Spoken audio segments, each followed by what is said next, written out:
stand and join us in the Pledge of Allegiance. I pledge allegiance to the flag of the United States of America and to the republic for which it stands, one nation, under God, indivisible, with liberty and justice for all. Okay. Roll call, please. Shaughnessy. Here. Snagowski. Here. Stapleton. Here. Kittredge. Here. Maher. Here. McClafferty. Here. All right, thank you, Janet. All right, next up, we have the consent agenda. Consists of several items. First off, we have the approval of minutes. We have approval of disbursements. We have ordinance O-45-22 authorizing the acquisition of real estate for a public purpose located on 494 Seanan Drive. We have an ordinance O-46-22 approving a license agreement for bottles. We have ordinance O-47-22 approving a license agreement for Matt's Barbecue. We have ordinance O-48-22 approving a license agreement for Pollyannas. We have ordinance O-49-22 approving a license agreement for Digs on Canal. We also have a resolution R-64-22 approving business district improvement grants for the September 2022 cycle here in Lamont, Illinois. We also have resolution R-65-22 approving amendment number 2 to professional services agreement between H.R. Green and the Village of Lamont for water supply alternatives. I need a motion, please. So moved. Second. Okay, we have a motion by trustee Stapleton, seconded by trustee McClafferty to approve the consent agenda. Do we have any questions or comments by any of the trustees regarding the consent agenda? All right, roll call, please. Shaughnessy. Yes. Snagowski. Yes. Stapleton. Yes. Kittredge. Yes. Maher. Yes. McClafferty. Yes. Okay, motion approved. Tonight, in the mayor's mention, we have two recognitions or two presentations. First off, we have Ken Runkle with the OAN. George, you want to comment on that? Yeah, thank you, Mr. Mayor. And this is used to be an annual tradition. We had to take a little bit of a pause due to the pandemic, but we have them back. The Odor Alert Network, OAN, is a group established by the Village of Lamont somewhat 18 years ago now, Tom? We're getting there. You got to start planning year 20.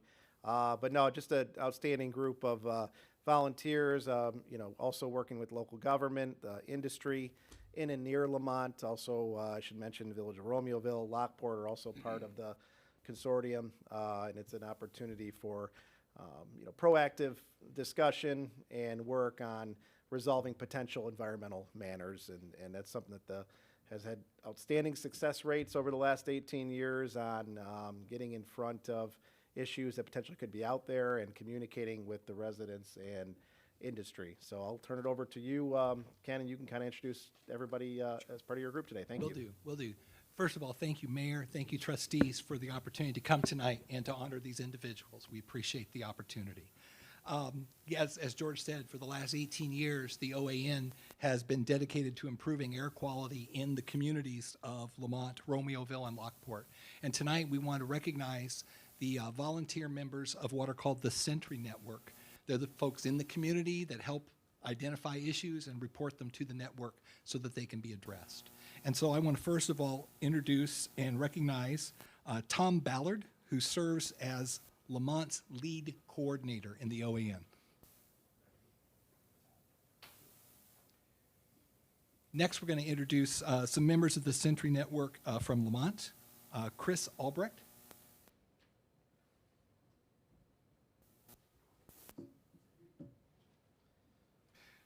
Reverend Glenn Bergmark.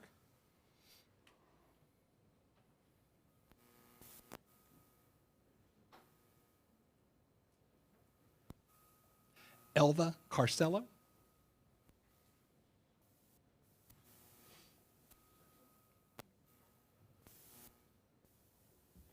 Milton Nichols.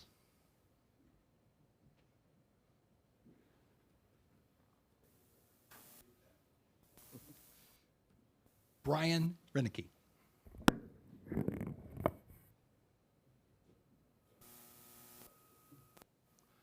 With us from Romeoville is Chris Orellano.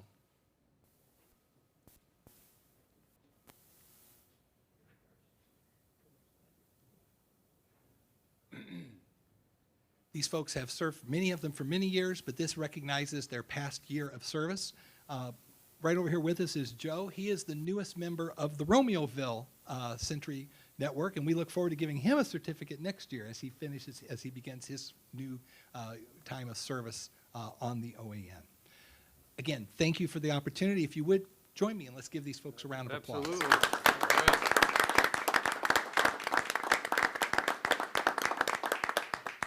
Well, Ken, thank you, and want to also thank, obviously, all of our members, Tom, Chris, the Reverend, Elda, Milton, Brian, Chris, and Joe next year. And again, want to thank all of you for, your volunteering. There's never enough volunteers, as you all know, but we appreciate what you all do, and we thank you for your work. So thanks again. Thank you, Mayor. Okay, take care. All right, next up, we have a special presentation for the District 210 referendum. Mary, I believe, are you taking the lead on this? Awesome. I am. And, oh, sorry. And thank you.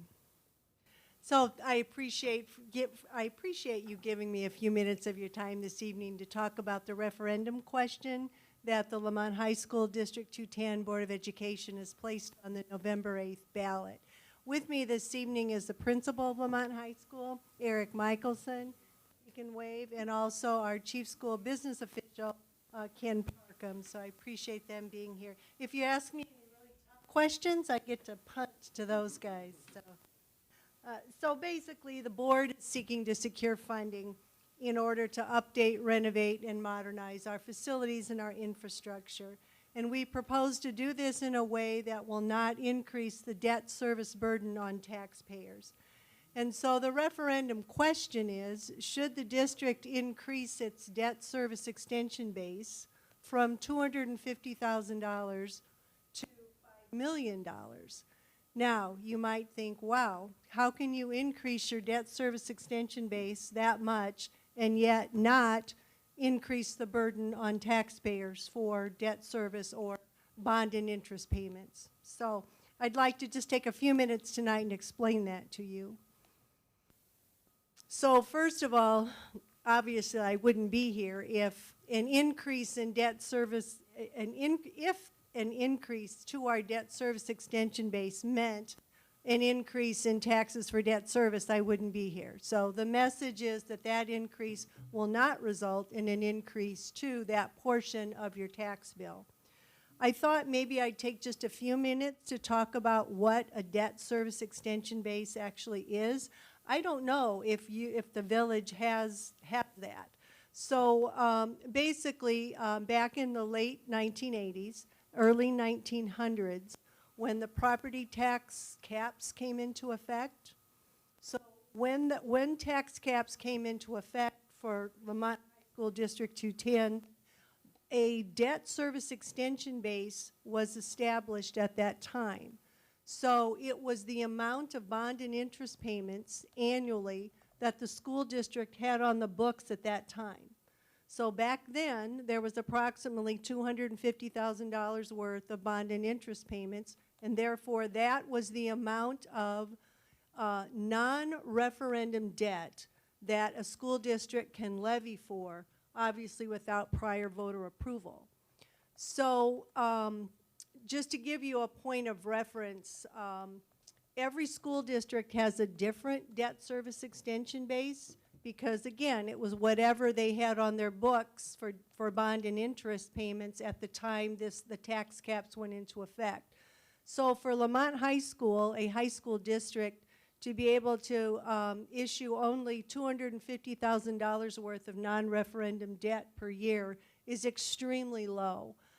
Many other high school districts in our area have debt service extension bases of several $1 million. Bremen High School District, for example, their debt service extension base is $10 million.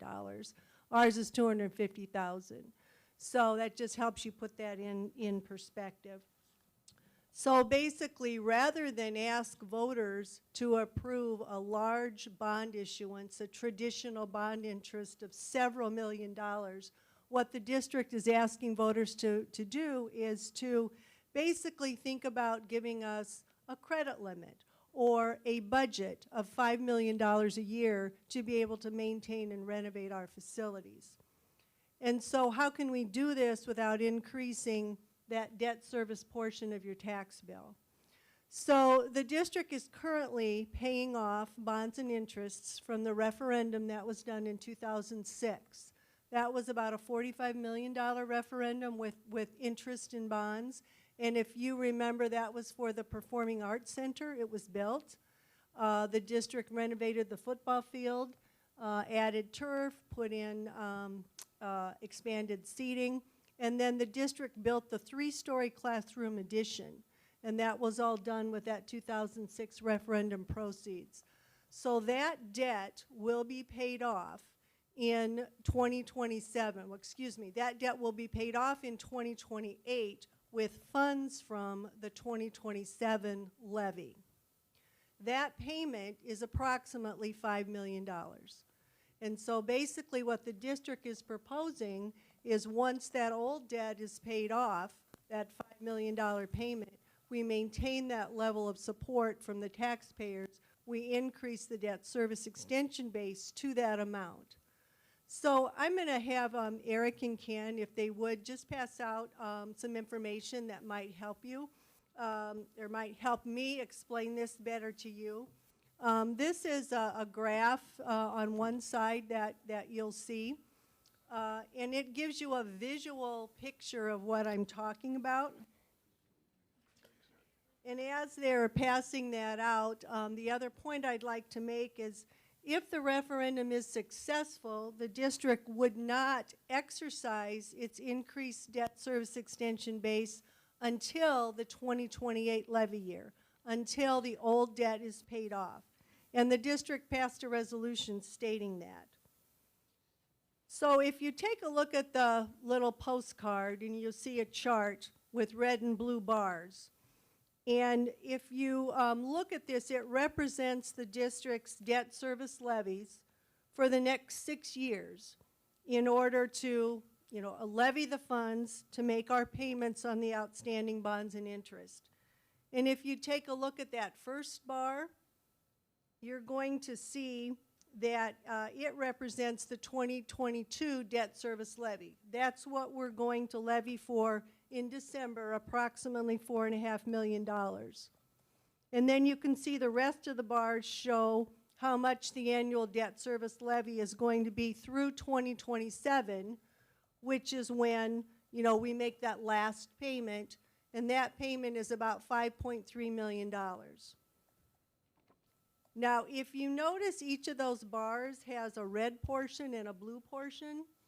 And you notice that the blue portion is just that little teeny bit at the bottom of each bar. That represents our current debt service extension base. So we have used that. We have issued bonds for that $250,000 that we can do without previous voter approval. The red portion, that's what we're paying off on the 2006 referendum. So visually, if you think about it, what we're proposing to do is to, from 2028 on, have blue bars all the way up to the $5 million flat line. So it's essentially asking the taxpayers to maintain the same level of support they currently are, and actually it'll be slightly less, and that we would keep that debt service at $5 million each year. So that's really the rationale behind how we can ask for this and yet not increase that portion of taxpayers' bills. Now, you all know, being in your positions, you can never guarantee anybody that their taxes will never go up. That is not what I'm saying. What I'm saying is the portion of the tax bill that goes towards bond and interest payments would be flat at $5 million. That's what we're saying. So a question that we've had is why are we asking, for this to increase the debt service extension base instead of just asking for $50 million or $60 million? Why aren't we floating a traditional bond issue like we did in 2006? And the answer to that is that we really do believe with supply chain issues, the significant increase in costs that are associated with facility construction and renovation now, we really believe that the most fiscally responsible way to do this is to address our facility needs over time rather than all at once. We prefer to issue bonds for specific projects for a shorter loan period, and then it would also save significant interest costs. So, for example, a project that probably would be considered in the future would be expansion of our lunchroom. We also call that our commons. And that's about a $10 million project. So what the district would do, well, let me back up. It would also likely span 2 fiscal years. You can't get a project of that magnitude done in 1 fiscal year. So basically, you'd issue $5 million worth of bonds 1 fiscal year, pay it off. $5 million of bonds the next fiscal year, pay it off. The project is done, and you have saved significant interest costs. Then you go on to the next project. So that's the theory that we believe is the most responsible way to do this, instead of financing $50 or $60 million over 20 or 25 years. Another reason we think this is a more cost-effective and efficient way to renovate and maintain our facilities is because, think about it, if you replace everything all at once, then down the road it all needs to be replaced all at once. And we're experiencing a little bit of that now. So we would prefer to be looking at staggering replacement of major costs so that all of those costs don't hit all at once in the future. And another thing that we've been asked is, you might wonder what our immediate plans are. And obviously, infrastructure is critical. We have chillers, rooftop units, roofs, paving. Those are priorities. And we have a master facilities plan that was created after our architects did a complete facilities assessment back in 2018. So we know, like, at what time this roof probably should be replaced and when this chiller's useful life is probably over with. And so we have a plan to take care of that infrastructure. However, if the referendum is successful, we can then look at renovations of classrooms and science labs and career tech spaces.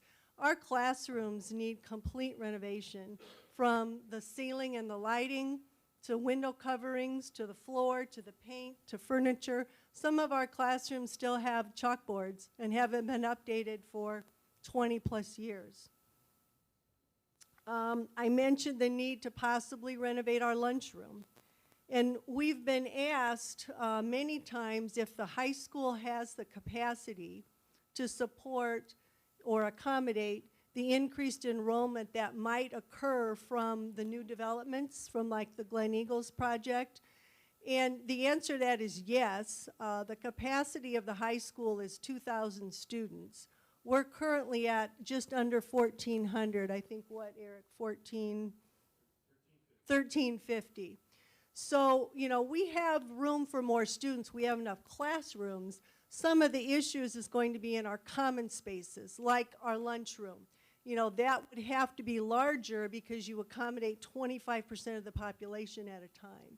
So, so we do believe we can, with adjustments, right, that we would be able to handle growth that would come from those developments. Another example is the field house. The field house is widely used by the community.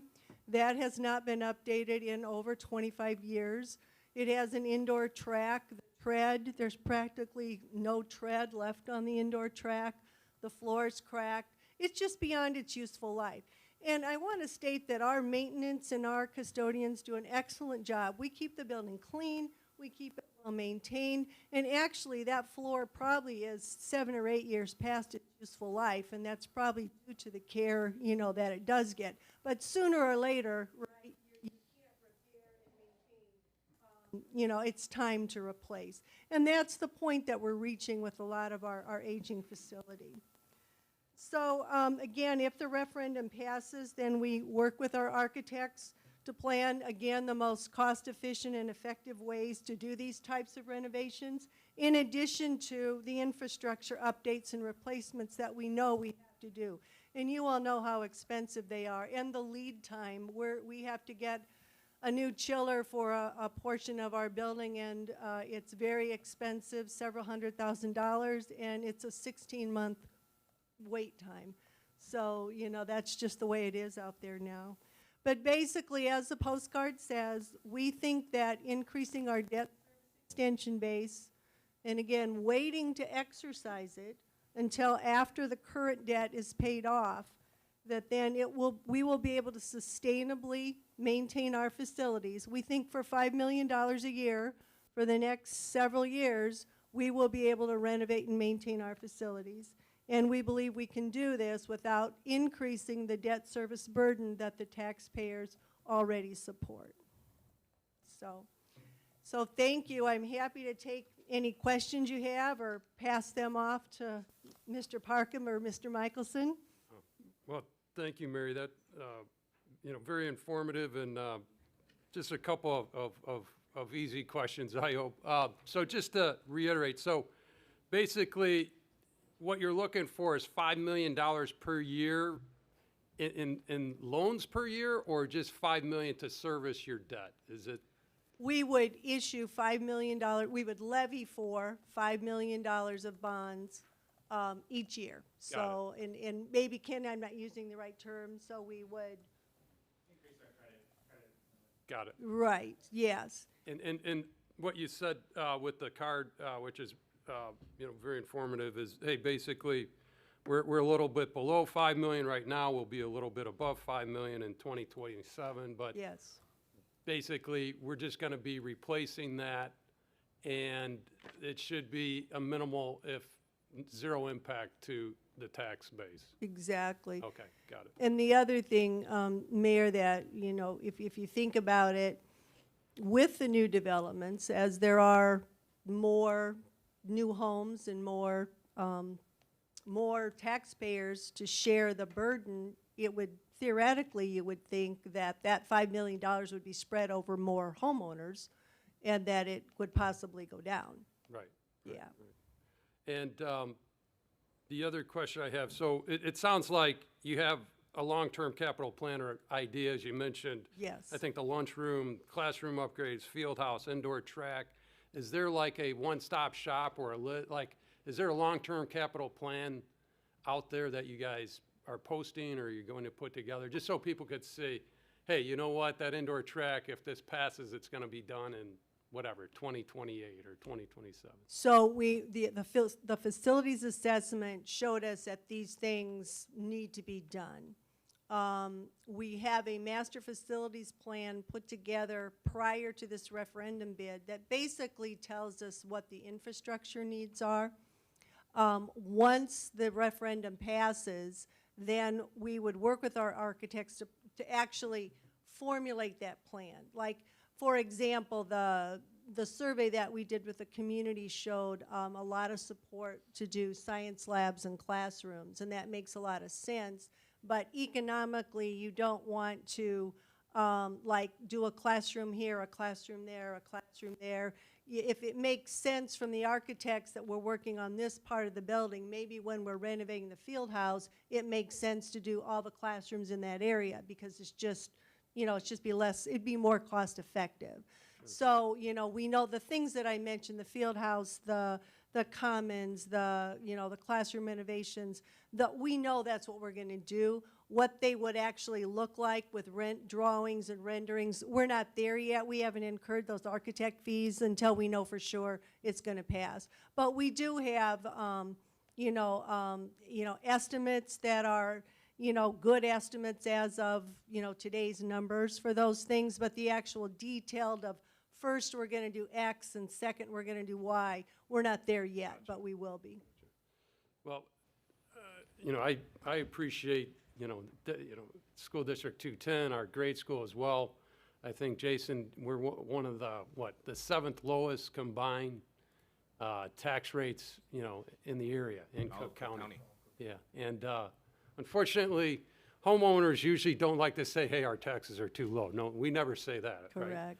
But it is, representative of the, of the good spending that we've done on all of our boards. And I appreciate that. I always get the question, hey, why aren't there more police? And then I have to go through the tax bill and explain, actually, $1 of every property tax, only 5 cents goes to the village. And, we already service, $5 million a year for police and police pension.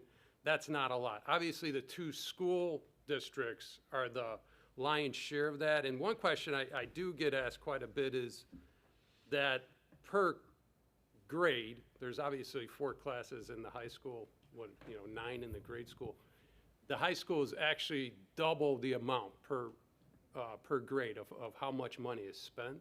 And, I always say, well, it's teacher salaries, they have more facilities. What is the, what more can you expand on why the high school is almost double per grade than the grade school? Is it teacher salary? Is that it? Is it?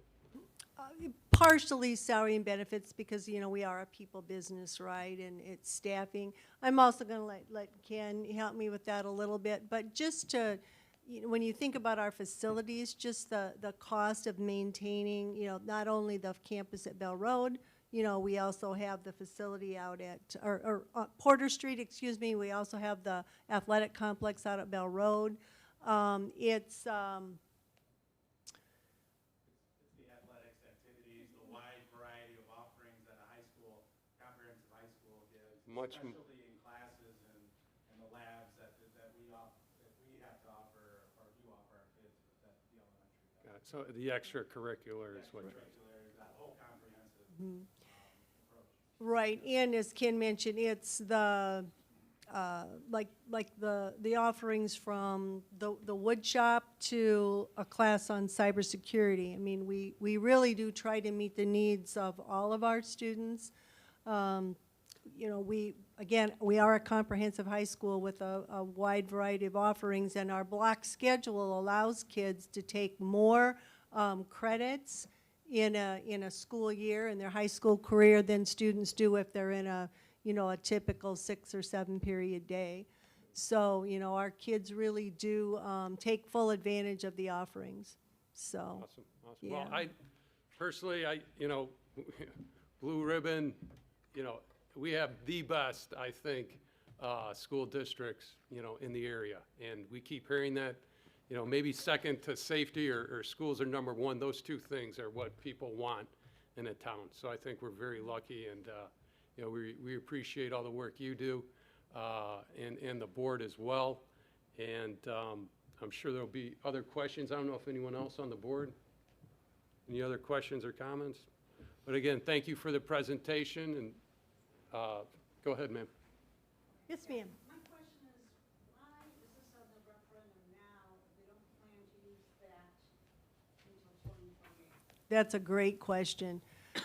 So, kind of like how you run your household, right? You have a savings account, and that savings account is there for emergencies, for things you absolutely have to do. But you really don't want to spend very much of it unless you've got money coming in to replenish that. That's kind of where the district is at with its fund balance.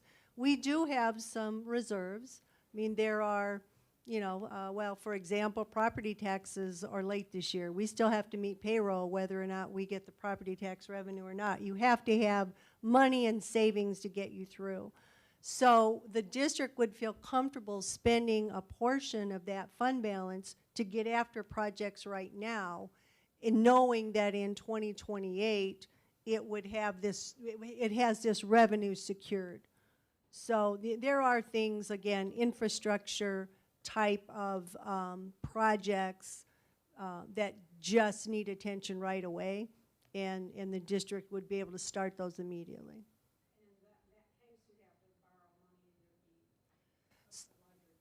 No, in that case, we would just take money from our savings account and pay for it. We wouldn't borrow money. We would just, we would just take money out, pay for it again, knowing that we're going to get that money in the future. Because again, you just don't want to drain your savings account with unknown revenue in the future. And the infrastructure things have to happen no matter what.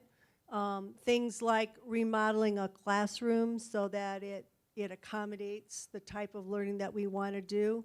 That would unfortunately be secondary if the referendum doesn't pass, because we have to have heating and ventilation and, air conditioning, and the infrastructure is critical. But the referendum would allow us to do that and more.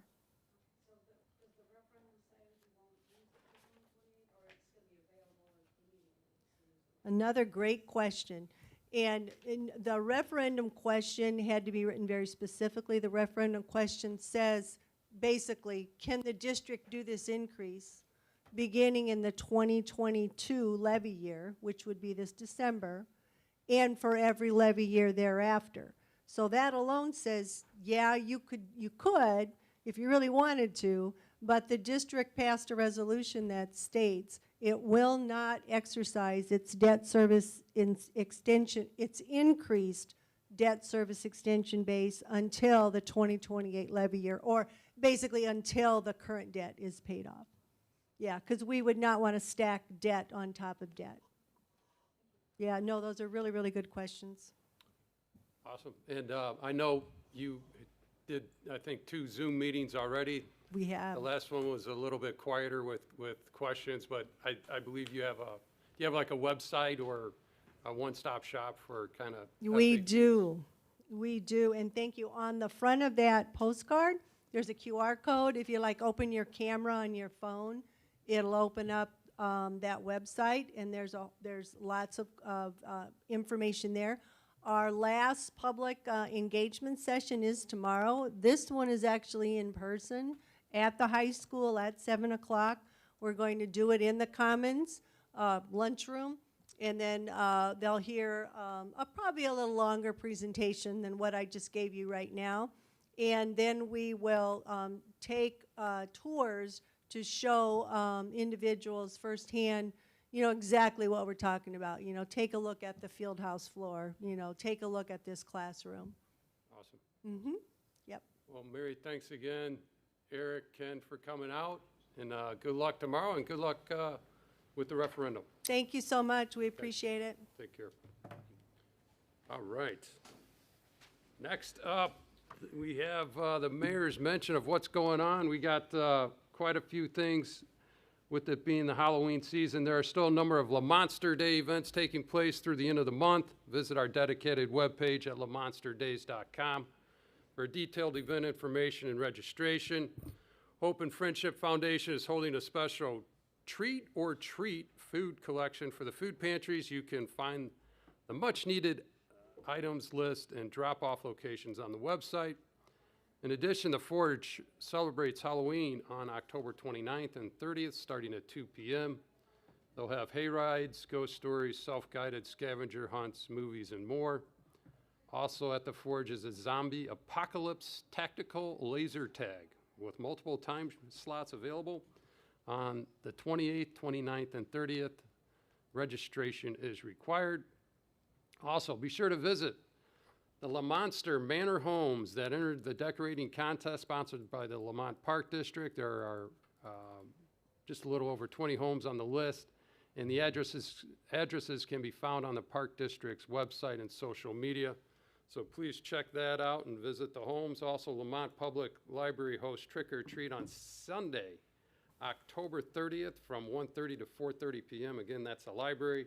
And the Village, our trick or treating will be a week from today on Monday, October 31st, and it will be from 3 p.m. to 6:30 p.m. 3 p.m. to 6:30 p.m. Again, we ask everyone to turn your front porch light on if you are welcoming and servicing the trick-or-treaters. So please do that as well. And again, please visit our dedicated website at lamonsterdays.com. Also, Marbella of Lamont, they held their groundbreaking ceremony just over a week ago. This 79-unit luxury apartment complex will be built on the former Peterson's Hardware site. The developer, Lotus Design Development, announced the start of the construction with the completion in 2024. This is a mixed-unit complex which includes 10,000 square feet of new commercial space and restaurant space with underground parking and 32,000 square feet of open public space.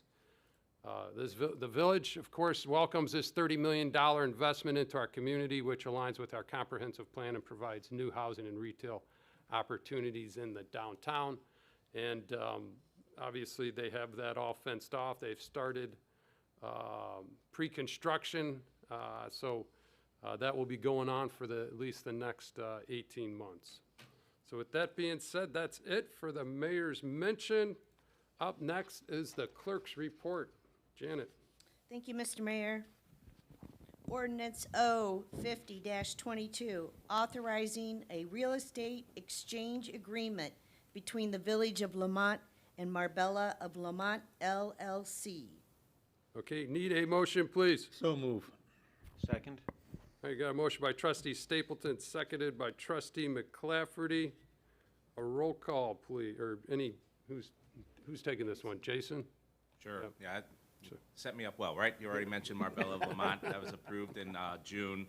For people keeping track, there's a number of ordinances coming related to Marbella. So last month, September 26th, the board approved a redevelopment and economic incentive agreement for Marbella. What's in front of us today is the next step. This is the real estate exchange agreement between the village for a portion of its reserve strip and the over 30,000 square feet of land we're getting west of Marbella for civic space and parking. This is the culmination of significant work by village staff and attorneys. It actually led to an act of Congress of sorts. The Illinois General Assembly passed a public act in the spring, and that was one of the most frantic weeks I've ever been a part of in public life. Right now, we are preparing as well for their final PUD and plat. We expect that at the December PZC meeting. We want to get that approved by the end of the year so that on January 1st, per the act, we will be able to exchange this parcel. Awesome. So you'll be seeing more of Marbella. Thanks, Jason. Any other questions or comments? All right, roll call. Shaughnessy? Yes. Snagowski? Yes. Stapleton? Yes. Kittredge? Yes. Maher? No. McClafferty? Yes. All right, motion approved. Ordinance O-51-22, annexing to the Village of Lamont approximately 3.1958 acres located at 13855 Main Street in Lamont, Illinois. Okay, need a motion, please. So moved. Second? All right, motion by trustee McClafferty, seconded by trustee Stapleton. Sure. Jason? Yes. First of three related ordinances. This property was actually de-annexed from Palos Park before being requested to annex into the village. It's under common ownership for the freight transportation terminal to the north. He purchased the property and so has agreed to annex into the village. The rezoning that follows is for the same zoning that he currently has, M3, and there's a plat of subdivision. They did not require a PUD or request any variations. All right, thanks, Jason. Any other questions or comments? All right, roll call, please. Shaughnessy? Yes. Snagowski? Yes. Stapleton? Yes. Kittredge? Maher? McClafferty? Yes. All right, motion approved. Ordinance O-52-22, amending the zoning map of the Village of Lamont from R-1 Single Family Detached Residential District to M-3 Heavy Manufacturing District for 2.565 acres located at 13855 Main Street in Lamont, Illinois. Need a motion, please. Moved. Second? All right, motion by trustee Kittredge, seconded by Trustee McClafferty. Jason, taking As this one? stated earlier, yes, the rezoning here is consistent with the zoning of the property already under his ownership. Awesome. All right. Roll call, please. Shaughnessy, Yes. Snagowski, Yes. Stapleton, Yes. Kittredge, Yes. Maher, McClafferty. Yes. All right, motion approved. Resolution R-66-22, approving a final plat of subdivision of 13769 Main Street in Lamont, Illinois. Okay, need a motion, please. So moved. Second. All right, motion by trustee Kittredge, seconded by trustee McClafferty. Yeah, importantly, with this subdivision, if you look at it, it's just one lot. What this does is bring all three lots that are under common ownership into one cohesive M3 zoning lot and legal lot. Got it. Any other questions, comments? All right, roll call, please. Shaughnessy, Yes. Snagowski, Yes. Stapleton, Yes. Kittredge, Yes. Maher, Yes. McClafferty. Yes. Okay, motion approved. Thanks, Janet. Thank you. All right, next up, Mike, village attorney report. I have nothing this evening, Mr. Mayor. All right, George, administrator report. No report today, Mr. Mayor. Okay, do we have any board reports? Staff reports. Chief, you got anything? Yeah, a couple things real quick. This week is DEA's Red Ribbon Week, which is a drug awareness prevention program. The police department participates in their drug take-back part of the program. So on Saturday at the police department, we'll be accepting any unused or out-of-date prescription drugs. We usually take back a large number of these to keep them from turning up as drugs sold on the street. So if you want and you have some unused prescriptions, please turn them in this Saturday. We actually take, during business hours, we'll take those prescription drugs any time of the year. We have a container at the lobby of the police department. We'll take those anytime. Also, we are starting our No Shave November cancer donation drive this year. So you'll see some of the officers that are allowed to wear beards during this period. We have three recipients this year that we have identified, and they're all District 113A teachers. So we started it a little bit early this year, and we're going to go through February to try to raise as much funding as we can for those teachers.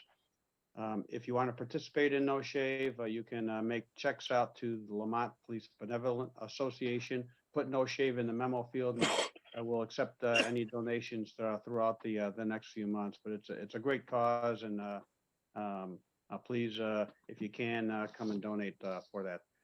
And the mayor got my Halloween comments, and that's all the reports I have. Thanks, Chief. All right. Jason, anyone else? No, sir. All right. So any unfinished or new business? I've got one question. What are the hours for trick or treating? 3 to 6:30. Okay. 3 o'clock, 6:30. So the audience knows 3 to 6:30. Yeah. Turn on your light. Turn your light on if you're servicing the trick-or-treaters, so. All right. We lost everybody on. They're still on. I think the two TVs were right by each other in the factory, and one went out about a month ago. Supply chain, huh? So Samsung, you better get two new TVs in here, otherwise it'll be viral soon. But no, they are they are delivering two new monitors. They figured they would, but they actually the board members are still on. We just Okay, can't see good. you. Okay. All right. So next up, audience participation. George, you want to? Yeah, seeing nobody on Zoom on my other computer here, but nobody in the crowd. And we not received any comment prior to the meeting, so doesn't appear to be any comment today, Mr. Mayor. Okay, Thank you. thanks. All right. Well, in honor of the Bears tonight, we might actually get out on time, so go Bears tonight. Go Bears. And need a motion to adjourn, please. So moved. No executive sessions? No executive session okay. tonight. So, Second. all right, motion by trustee McClafferty, seconded by trustee Kittredge to adjourn. All in favor, say aye. Aye. Any opposed, say nay.